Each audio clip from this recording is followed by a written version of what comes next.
Pelo sinal da Santa Cruz, livrai-nos Deus, nosso Senhor, dos nossos inimigos, em nome do Pai, do Filho e do Espírito Santo. Amém.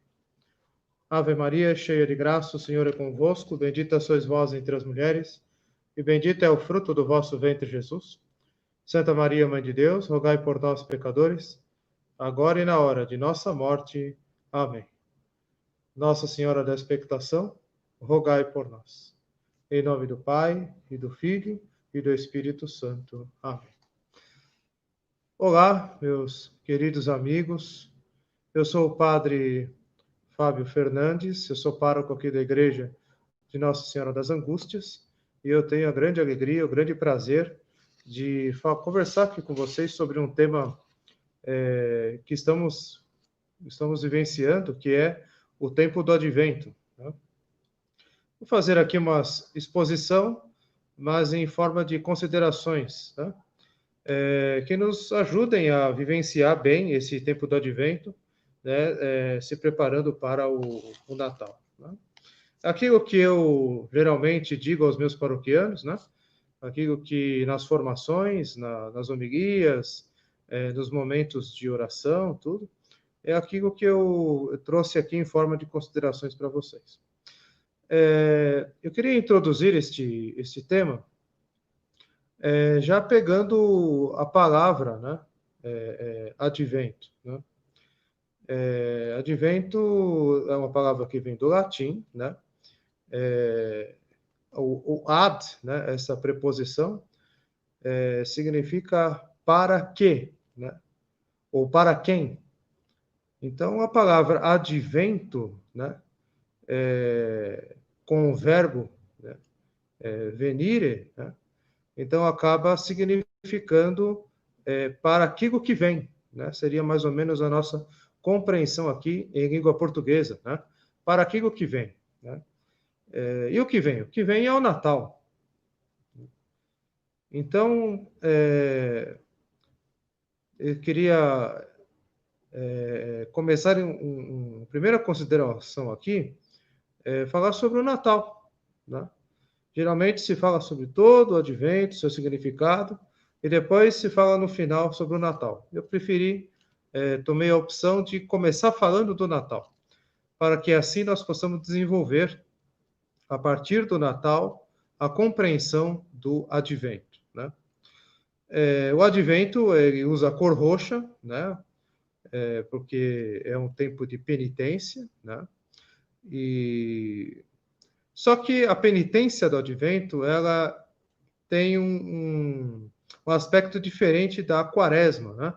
A Quaresma já tem a perspectiva, vamos dizer assim, da mortificação, né? A contrição, a mortificação. É claro que o Advento traz isso também, porque isso faz parte da vida cristã, da ascese cristã, né? Do combate espiritual, claro. Mas o tempo litúrgico do Advento tem a característica de colocar a penitência no sentido de vigília, né? De estar vigilante, de estar vigiando sobre as nossas obras, né?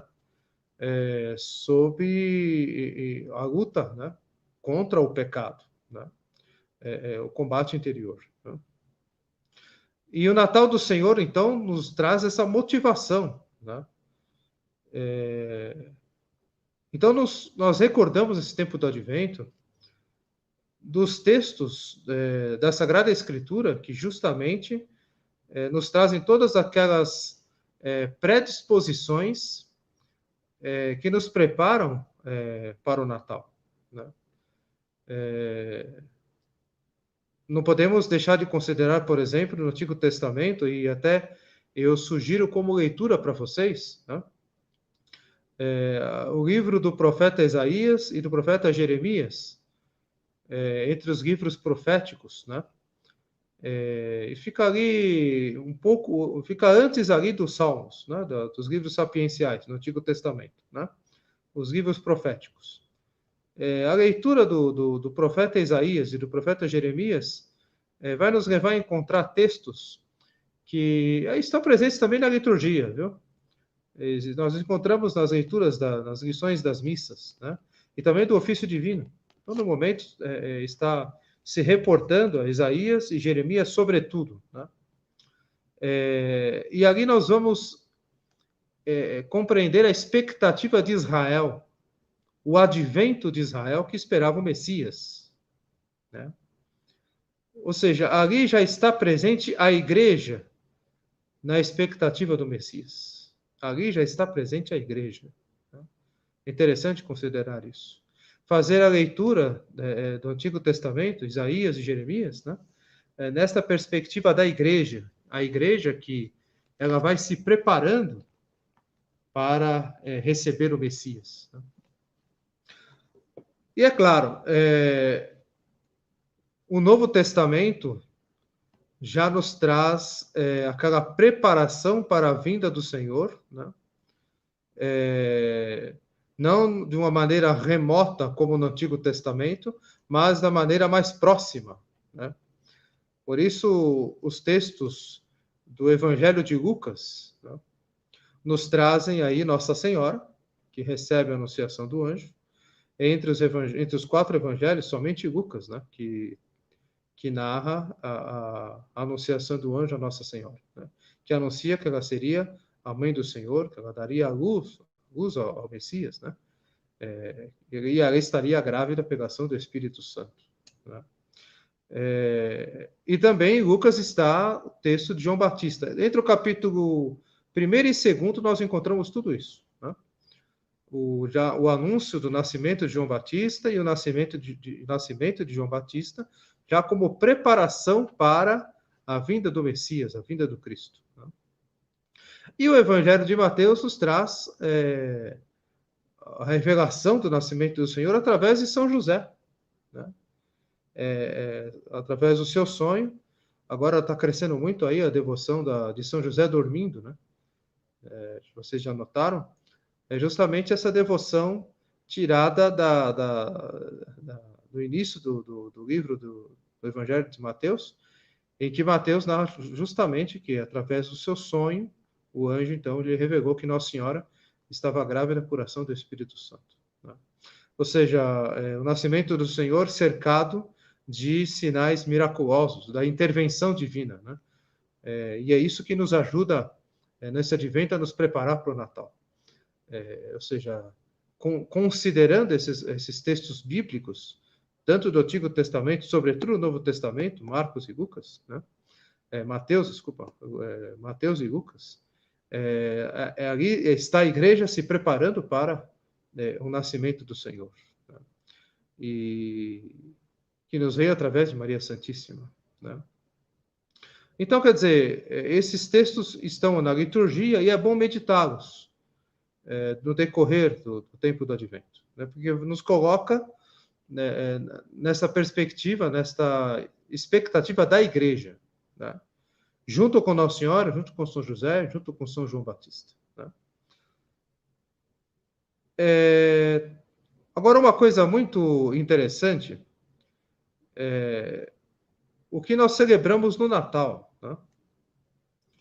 Porque nós nos preparamos, nos predispomos interiormente para celebrar o Natal, deve estar muito claro para nós qual é o sentido exato, né, do Natal, ou seja, o sentido católico. Né? O sentido do Natal, ele tem um sentido dogmático. Né? O sentido do Natal, ele é dogmático. Por que eu digo isso? Porque tem muita gente aí dizendo, às vezes até clérigos, né? Devemos estar aí atentos. O Natal é o aniversário de Jesus. Né? O aniversário de Jesus. Nosso arcebispo escreveu uma carta aí para os padres essa semana passada, justamente falando sobre isso, né? Que o Natal não é o aniversário de Jesus, não. O Natal é uma comemoração litúrgica, né? Dia 25 de dezembro, na Natividade do Senhor, o nascimento do Senhor, em que a gente celebra o fato histórico, em primeiro lugar, que o Messias nasceu de uma mulher. Interessante isso, né? Estar atento a essa questão. Sim, celebramos o nascimento do Senhor, o fato histórico, né? que ele nasceu de uma mulher, concretamente, uma criança, um bebê, né? É isso que nós celebramos no Natal. Porém, aqui o fator dogmático é o fator central. Ou seja, no nascimento do Senhor, nós celebramos a sua encarnação. A sua encarnação que se dá pela ação do Espírito Santo no seio de Maria Santíssima, em que gera o Santíssimo Corpo do Senhor, a sua Santíssima Humanidade, né, que é unida à natureza da segunda pessoa da Santíssima Trindade, que é nosso Senhor Jesus Cristo. Né? É interessante se preparar para o Natal nessa perspectiva dogmática, né? O sentido exato, né, do Natal, né? Que dá o sentido exato do Advento. Nós vamos ver isso daqui a pouquinho. Né? Nosso Senhor Jesus Cristo é uma só pessoa, mas com duas naturezas, a natureza humana e a natureza divina. A natureza divina, ela é eterna, ela não nasceu. Por isso que nós rezamos no credo niceno-constantinopolitano, gerado, não criado. Ele é gerado no Pai desde toda a eternidade. Não foi gerado, ele é gerado, porque é eterno. Né? Em Deus não há passado nem futuro. Deus é sempre presente, porque ele é eterno. Então, o Senhor, ele é gerado no Pai, nosso Senhor. Né? A segunda pessoa da Santíssima Trindade. Por isso, gerado no Pai, isso é invisível, né? Porque é um mistério em Deus mesmo. Porém, nós celebramos um mistério que se faz visível ao nascer de Nossa Senhora. Que é a união hipostática, né? Ou seja, a união, hipóstasis, né, do grego, significa substância ou natureza, mas a igreja prefere a palavra substância.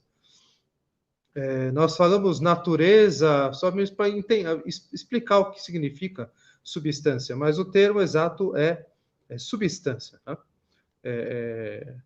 A natureza do Senhor, a substância do Senhor, né? A substância divina e a substância humana, que se encontra no seio de Nossa Senhora, né? Ao gerar a Santíssima Humanidade do Senhor no seio de Nossa Senhora. E o Espírito Santo gera, aí sim, gera a Santíssima Humanidade, que ali se encontra numa união, né? A chamada união hipostática, a união das substâncias, né? E ali numa só pessoa está presente as duas naturezas, a natureza divina e a natureza humana. Né? Numa só pessoa, o mistério da encarnação do Senhor. Então, o nascimento do Senhor, o fato histórico, ele traz consigo o dado da fé. Ou seja, o dado da fé é a encarnação do Senhor. Deus se fez carne. Né? O Emmanuel, né, que fala a Sagrada Escritura, o Deus conosco, ele se fez um de nós. Esse é o significado profundo e último do termo Emmanuel, do hebraico, né? O Deus conosco. Ele se fez um de nós, né? Ele se fez um de nós. Então, mistério santíssimo, né? Profundíssimo, né? Da encarnação do Senhor. Deus se fez homem, se fez um de nós. Né? Por isso, essa consideração aqui do Natal é a consideração dogmática, né? E isso deve estar muito presente e devemos procurar aprofundar durante o Advento, né? Isso é uma preparação para o Natal, né? Aprofundar durante o Advento o mistério da encarnação do Senhor, né? O Concílio de Nicéia, né? O Concílio de Trento, que foi rebatendo todas as heresias, né? Heresia donatista, tantas outras heresias aí, que trouxeram compreensões errôneas sobre a humanidade do Senhor, sobre a divindade do Senhor, sobre a encarnação, né? E o Concílio definiu, então, o Concílio de Nicéia e o Concílio de Constantinopla, né? Definiu no credo de niceno-constantinopolitano, né? O mistério da encarnação do Senhor. Por isso que na Santa Missa de Natal, nós fazemos genuflexão, né? Ao dizer as palavras, e se encarnou pelo Espírito Santo e nasceu da Virgem Maria e se fez homem, porque é o mistério da encarnação. Né? Na missa de Paulo VI se faz inclinação, quando se diz essa parte do credo, né? E na missa de São Pio V, nós podemos notar que o sacerdote, o povo, se faz genuflexão em toda a missa que se reza o credo, né, quando se diz essas palavras. Et incarnatus est. Né? É quando se encarnou o Espírito Santo no seio da Virgem Maria e se fez homem. Né? Porque justamente é o fato dogmático, né? É o dado de fé. Né? Então, esse dado de fé nós celebramos através do dado histórico do nascimento do Senhor. Isso aqui é o Natal. Né? Essa é a celebração do Natal do Senhor, que nós celebramos. Então, eu queria fazer uma segunda consideração. Né? Queria considerar a dupla expectativa do advento. Né? E qual é essa dupla expectativa do advento? São duas expectativas. A primeira é a expectativa do Natal do Senhor, da celebração do nascimento do Senhor no Natal. Né? Ou seja, nós celebramos, nós no advento, nós temos vivemos aquela expectativa da igreja, né? Nos reportando até o Antigo Testamento, como eu já disse, né? Pegando toda a expectativa da igreja, nos evangelhos, né? Nós nos imbuímos desse espírito de expectativa para a primeira vinda do Senhor. Mas é a primeira vinda do Senhor, ou seja, o Senhor que já veio, né? É o Senhor que já veio. E com este sentido que nós meditamos, né? Vivenciamos no advento a expectativa da primeira vinda do Senhor no Natal. É o Senhor que já veio, né? Ou seja, ele está presente, né? Ele veio, morreu, ressuscitou e subiu ao céu, e sua santíssima humanidade está glorificada no céu. Então, essa é a primeira expectativa. E a segunda expectativa do advento é a vinda do Senhor no fim dos tempos. É a vinda do Senhor no fim dos tempos. Ou seja, é uma expectativa escatológica. Podemos dizer, então, assim, que a primeira expectativa é uma expectativa litúrgico-dogmática. Né? É uma expectativa litúrgica e dogmática.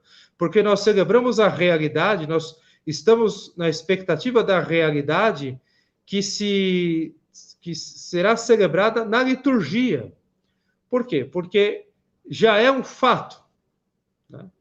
Já é um fato presente. Não é um fato do passado. É um fato do presente. Né? Nosso Senhor, ele está encarnado. Né? Ele é o Verbo encarnado. Então é interessante, esta compreensão é muito sutil e às vezes escapa das nossas considerações. Né? Agora, a segunda vinda do Senhor, a segunda expectativa da segunda vinda do Senhor, ela é escatológica. Né? Ou seja, diz respeito, escaton, né, do grego, significa diz respeito às últimas questões, né? Aos últimos acontecimentos. Nosso Senhor veio a primeira vez, no Natal, na humildade, né, no presépio, aquele menino frágil, né, dependente de Maria e José, se fez em tudo igual aos homens, como diz São Paulo, menos no pecado. Né? Então, se fez, sofreu e estava submisso a toda a lei humana e a todas as vicissitudes da vida neste mundo, menos ao pecado. Né? Mas agora, na sua segunda vinda, essa segunda perspectiva, essa segunda expectativa, melhor dizendo, nosso Senhor vem como juiz. Ele vem como rei. Ele vem como juiz implacável. Infinitamente misericordioso, mas infinitamente justo. Tá? E ele vem para que nós, então, possamos prestar contas de tudo o que ele fez por nós. Então, ele virá, então, estabelecer, aplicar toda a justiça e também toda a justiça que o homem não foi capaz de cumprir. Ele irá cumprir. Né? Então, eu queria ver com vocês aqui algumas questões desta dupla expectativa do tempo do advento. Né? Ao mesmo tempo que nos preparamos para o dado da fé, celebrado na liturgia, no Natal do Senhor, né? Nós nos preparamos para a segunda vinda do Senhor. Nos preparamos para celebrar a primeira vinda e, ao mesmo tempo, nos preparamos para a sua segunda vinda.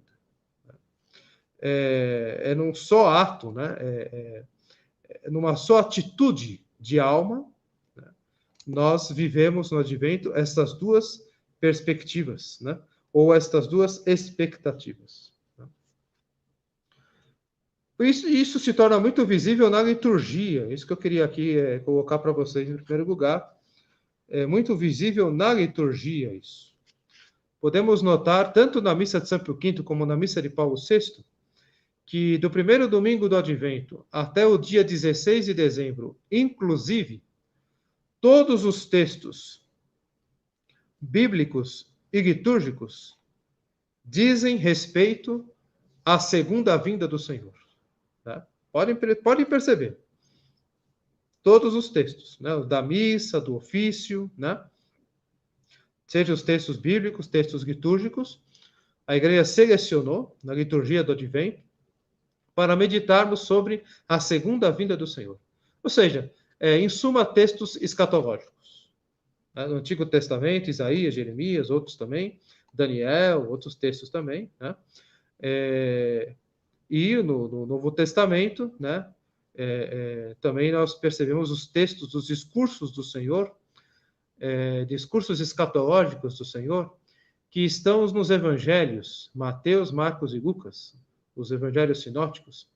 Eles estão presentes ali entre os acontecimentos da paixão, morte e ressurreição do Senhor. Os últimos discursos do Senhor ali nos textos dos evangelhos sinóticos, Mateus, Marcos e Lucas, aqueles últimos sermões do Senhor estão sempre antes dos eventos da paixão, ali, da narração da paixão, morte e ressurreição. Santo em Mateus, Marcos e Lucas. São textos escatológicos. Né? Esses textos geralmente são meditados, né, na liturgia, seja na Santa Missa, seja também no ofício divino. Né? Então, até o dia 16, a igreja celebra meditando os textos litúrgicos e bíblicos que falam da segunda vinda do Senhor. Ou seja, meditando, né, se preparando para a segunda vinda do Senhor. Assim, vivenciando essa expectativa do advento. Depois, o movimento muda a um outro movimento a partir do dia 17 até o dia 24 de dezembro. Né? Ou seja, a igreja passa, então, a meditar numa preparação próxima para o Natal, os textos bíblicos e textos litúrgicos que dizem respeito à primeira vinda do Senhor no Natal. Então, a própria liturgia torna isso notório, essa dupla expectativa do tempo do Advento. Né? E a cada dia, 17, como numa contagem regressiva, a missa do dia 17, 18, 19, 20, 21, até o dia 23, né? A igreja, então, ela vai, como numa contagem regressiva mesmo, meditando todos esses textos de Lucas, de Mateus, né, que falam sobre a preparação do nascimento de Jesus, o anúncio do nascimento de João Batista, o sonho de São José, a anunciação de Nossa Senhora, né, os textos do Antigo Testamento que falam do nascimento do Messias, né, as profecias, né, sobre o nascimento de Jesus, né? A igreja vai meditando, então, todas as profecias do Antigo Testamento e os textos do Evangelho preparatórios para o nascimento do Senhor. Né? E nos acompanham aqui as antífonas, né, da liturgia, que, infelizmente, o povo católico é um pouco privado disso, parece que os clérigos não falam muito sobre isso, mas deveria se evidenciar mais, né? Faz parte da espiritualidade litúrgica da igreja, no tempo do Advento, justamente as antífonas do Ó, né? As famosas antífonas do Ó, que é justamente do dia 17 de dezembro até o dia 23. Né? Essas antífonas, elas estão presentes em primeiro lugar, na Santa Missa, nos chamados versículos aleluiáticos, né? É um termo litúrgico que não somos muitas vezes familiarizados, né? Ou seja, aquele versículo do Aleluia, né, da Santa Missa, tanto na missa de São Pio V como na missa de Paulo VI, né?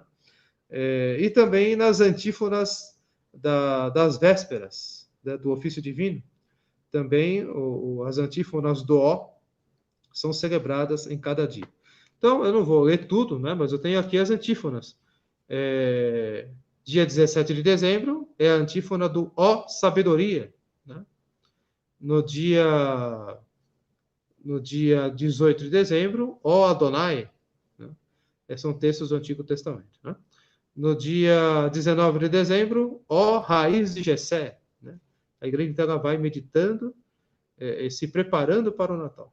Dia 20, Ó Chave de Davi, né? Dia 21, Ó Sol Nascente. Dia 22, Ó Rei dos Reis. E dia 23 de dezembro, Ó Emanuel, Deus conosco, né? O dia 24 é a missa já do Natal, né? A missa das vésperas do Natal do Senhor. Então não tem essa antífona. Mas essas antífonas nos preparam a meditar a cada antífona, né? Vai nos preparando, né, com esses textos proféticos para a expectativa, uma expectativa próxima. É isso que é interessante nos versículos aleluiáticos e nos versículos do ofício divino, as famosas antífonas do Ó, né? Nos dão a preparação próxima para o Natal, né? É o evento que já está para acontecer, né?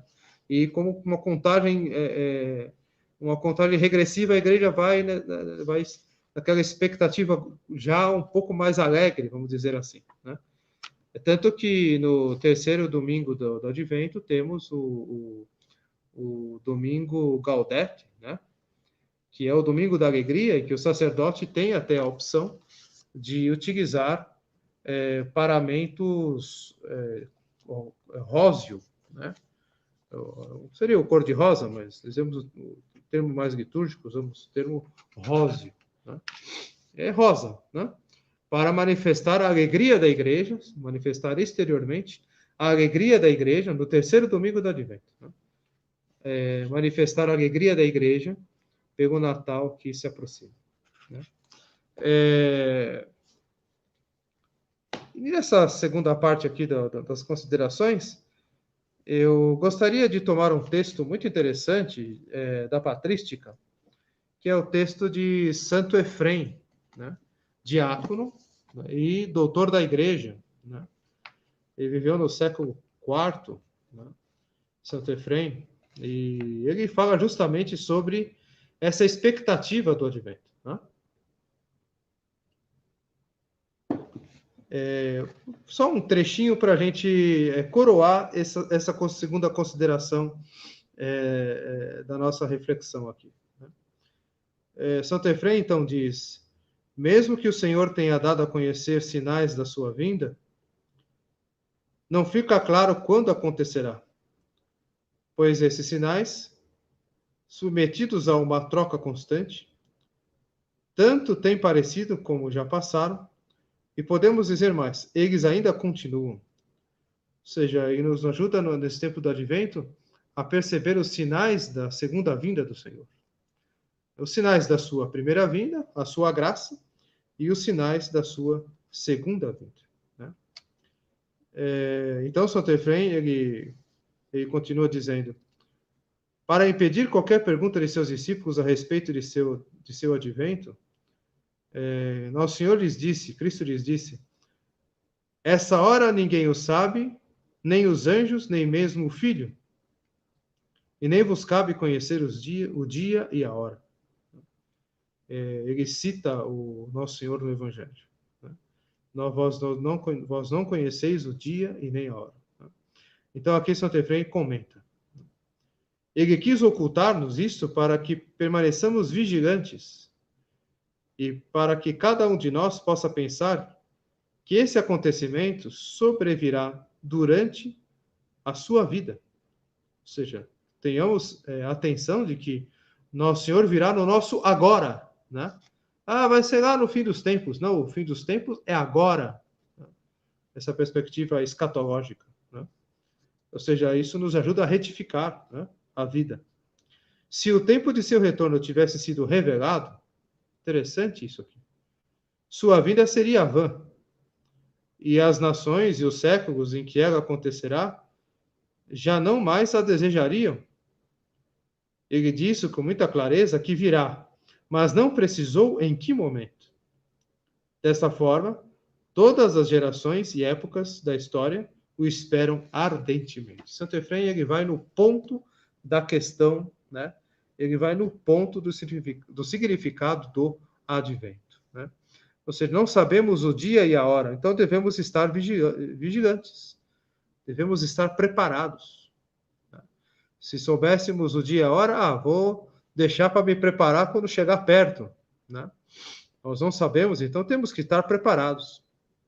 Por isso é muito importante, nesse tempo do advento, considerar uma coisa que hoje em dia nós não ouvimos muito nas pregações, que são os novíssimos. O que são os novíssimos? Vocês sabem, né? Morte, juízo, inferno e paraíso, né? A nossa morte, né? Nos preparando para a segunda vinda do Senhor, não só no advento, mas o tempo litúrgico é apenas pedagógico, essa expectativa é uma expectativa para a nossa vida, né? Então, considerar os novíssimos é muito importante, né? Nosso Senhor virá no fim dos tempos para o juízo universal, mas nós não podemos não podemos esquecer o juízo particular, né? Que é o juízo que se dá imediatamente após a nossa morte. Teremos que nos apresentar diante de Deus para prestar contas, né? E não sabemos o dia nem a hora. Não sabemos o dia nem a hora. Da mesma forma que nós não sabemos quando será o dia e a hora do juízo universal, onde Deus, nosso Senhor, virá como Rei, o Cristo Rei, para julgar os vivos e os mortos, como nós rezamos no Credo, né? Então, no nosso juízo, na hora da nossa morte, também não sabemos o dia nem a hora. Então, devemos estar preparados, né? Preparados para se apresentar diante dele. E se ele voltar, o fim dos tempos for daqui alguns minutos, uma hora, alguns dias, daqui a um ano, não sabemos, devemos estar preparados.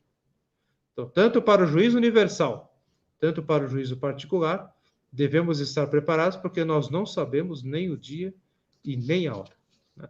E essa preparação nos predispõe também, né, para celebrar as festas natalinas, né?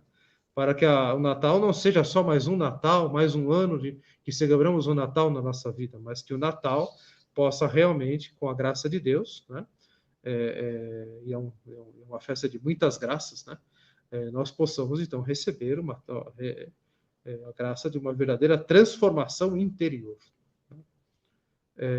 Por isso, Santo Efrem aqui nos lembra, Nosso Senhor não nos dá nem o dia nem a hora para que sejamos preparados, né? Sejamos vigilantes, para que Ele nos encontre fazendo aquilo que Ele quer que nós façamos. No Evangelho de domingo mesmo, né? Para que Ele não nos encontre dormindo, né? Para que nos encontre acordados, né? Servindo a Ele. Então, é esta expectativa dupla do advento, né, para a sua primeira vinda e para a sua segunda vinda, né, requer essa atitude de vigília sobre as nossas atitudes, sobre os nossos atos, sobre as nossas obras, né, e a nossa oração, a nossa vida em Deus, a vida espiritual, a vida interior, a vida ascética, a vida sacramental. Então, agora passamos para a terceira consideração, em que nós concluímos este momento aqui de reflexões sobre o tempo do Advento. Eu queria considerar aqui com vocês uma virtude, que é uma virtude muito própria desse tempo do Advento, que é a virtude da esperança, né? A esperança cristã. Muito se fala de esperança, mas aquela esperança dentro da perspectiva deste mundo, né? A esperança cristã, não, ela não tem perspectiva nenhuma neste mundo. A esperança cristã, ela tem a perspectiva no céu. Né? É lá que está a esperança do católico. Por isso que esta esperança cristã ela é uma virtude, né? E não é uma virtude humana, é uma virtude sobrenatural, como nós aprendemos na doutrina, né? É uma virtude sobrenatural. Quais são as 3 virtudes sobrenaturais? A fé, a esperança e a caridade. Falamos muito sobre a virtude da fé, sobre a virtude da caridade, mas a gente percebe que não se fala muito, infelizmente, nas pregações, né, nas obras que se escrevem e tal. Se escreve tanta coisa, né? Mas aquilo que tem que se escrever, muitas vezes não se escreve. Sobretudo com relação à virtude da esperança. Se somos cristãos, a nossa esperança está no céu e não neste mundo, né? Por isso é uma virtude sobrenatural. A fé, a esperança e caridade são virtudes teologais ou virtudes sobrenaturais. Ou seja, a virtude da esperança é uma virtude infusa. Ou seja, não é uma virtude que já nascemos com ela ou temos predisposição para ela naturalmente. Não. Essas são as virtudes naturais. Nascemos com virtudes, nós adquirimos com nosso esforço, com nossos méritos, né?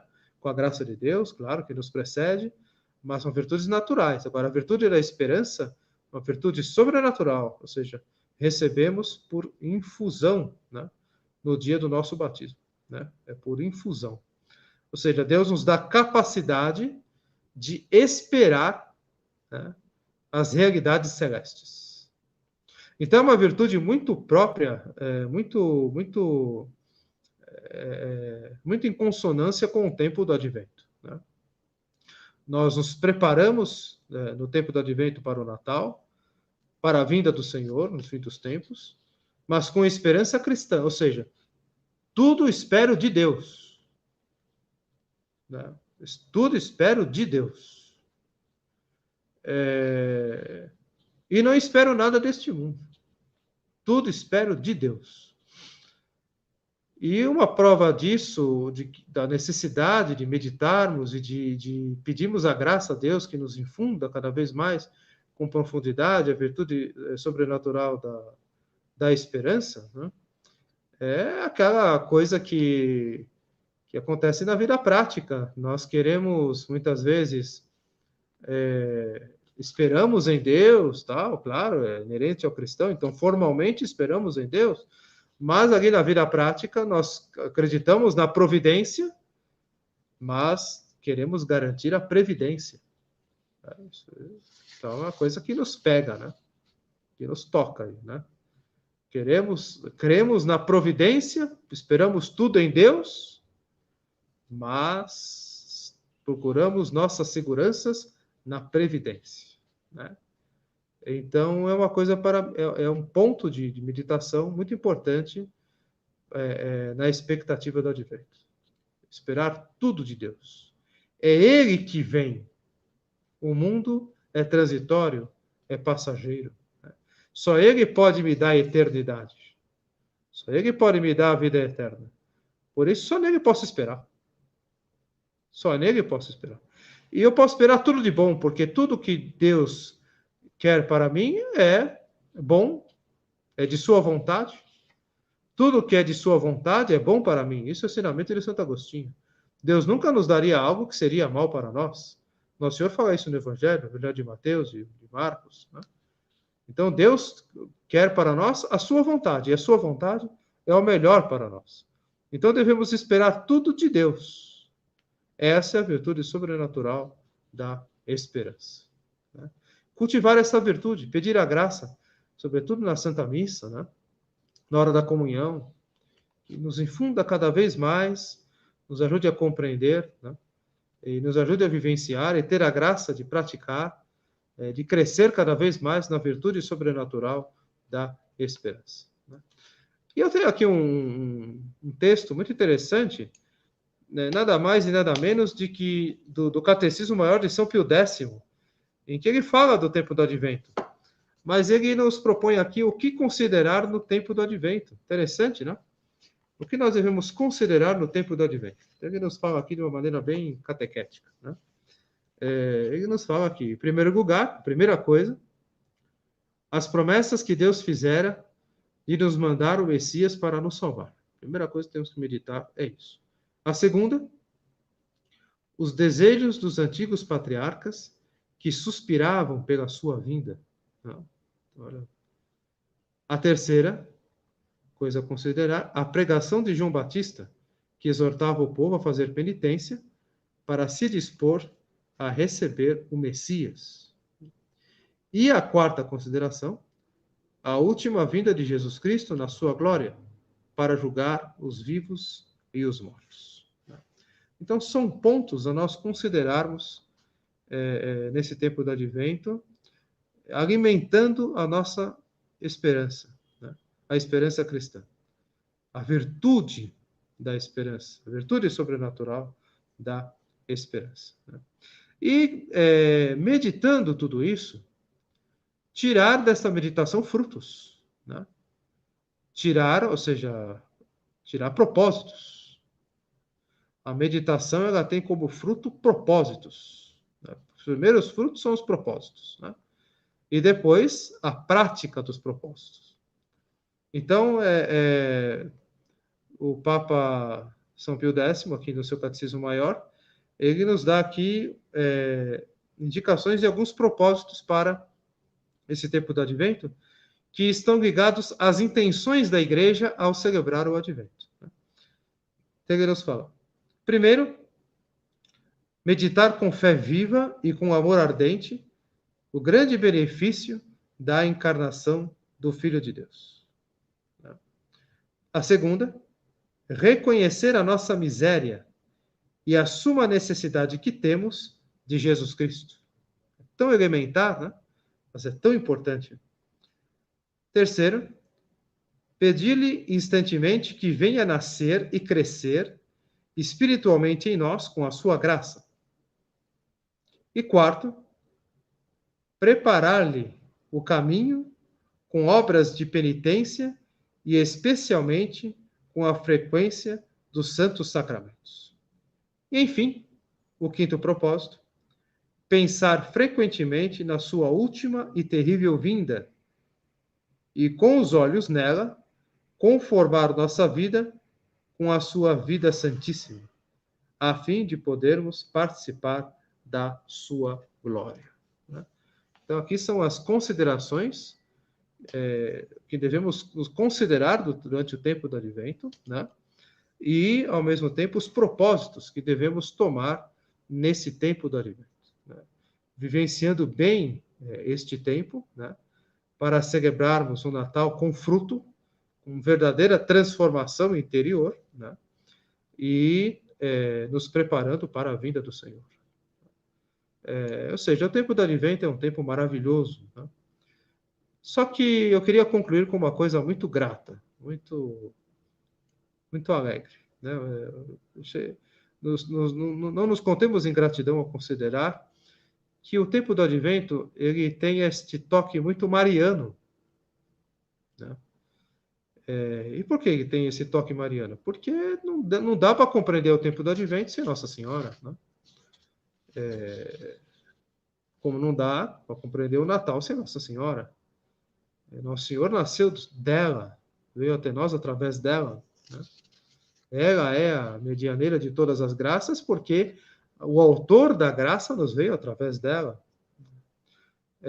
Então eu queria convidá-los, todo esse tempo do Advento, a percorrê-lo junto com Nossa Senhora. E eu sempre gosto de dizer que foi Nossa Senhora que inaugurou o Advento. Existe até a devoção à Nossa Senhora do Advento, né? Que eu vou falar para concluir este momento. A Nossa Senhora da Expectação, né? Que eu invoquei aqui no início dessa reflexão. Nossa Senhora, ela devemos meditar que quando ela recebe o anúncio do anjo e ela compreende o que significa o conteúdo daquele anúncio, que a sua missão era ser mãe do Messias, a mãe do Cristo, né? Ali Nossa Senhora se coloca em total expectativa diante de Deus. Ela, como escrava do Senhor, já tinha toda a sua esperança nele, porque escrava do Senhor, a antiga Domini, significa que ela não tem mais a vontade dela. A vontade não é mais dela. A vontade é do Senhor. A vontade do Senhor é a vontade dela.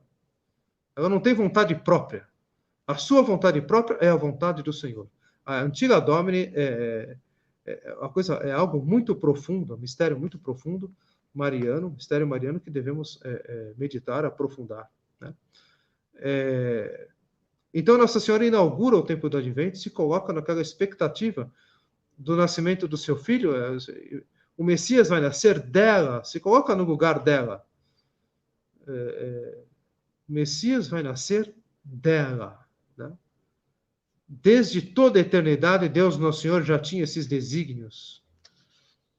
E interessante aquele texto de São Bernardo, que quando o anjo lhe diz que ela seria a mãe do Salvador, e ela compreende, né? São Bernardo comenta que toda a criação se colocou como que em silêncio para ouvir a resposta de Nossa Senhora. O seu sim, o seu fiat, né? Faça-se em mim segundo a vossa palavra.